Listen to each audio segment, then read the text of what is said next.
Hi good morning. చెప్పానుగా next వ్లాగ్లో చెప్తా ఎక్కడికి వెళ్ళాం, ఏ దేవుడి ఫోటో కొన్నానని చెప్పేసి. మరి ఇప్పుడు చూసేయండి ఏ దేవుడి ఫోటో కొన్నాను. ఇదే ఏడుకొండ స్వామి ఫోటో కొనడానికనే వెళ్ళాను. మరీ మా ఇంట్లో అయితే ఏడుకొండ స్వామి ఫోటో లేదు. అన్ని ఫోటోల్లో కలిపి చిన్నగా ఒక సైడ్గా ఉంటుంది, కానీ ఇలా సింగిల్గా అయితే లేదు. మెయిన్లీ కావాలన్నట్టే నేను వెళ్ళి తెచ్చుకున్నాను. అసలు ఎందుకు తెచ్చుకున్నాను ఏంటి అనేది చెప్తా అన్నాను కదా, ఈ బ్లాగ్లో చెప్తా చూడండి. మరి నేనైతే సప్త శనివార వ్రతం చేసుకుంటున్నాను. 7 వారాలు వ్రతం చేస్తారు కదా, ఆ వ్రతం నాకెందుకో ఒక 2 వారాల నుంచి చేయాలి విన్నా. నేను బయట విన్నాను, ఫోన్లో కూడా ఎక్కువ నాకు ఫోన్లో అవే వస్తున్నాయి.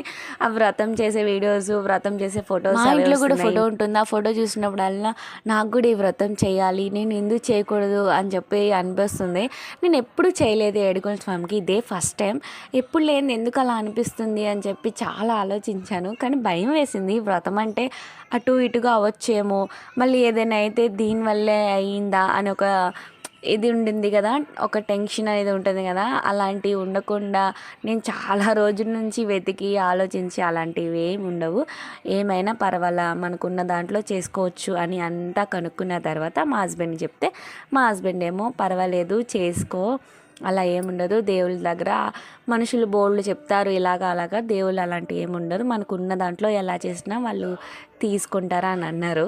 అది నిజమే కదా అనుకున్నా.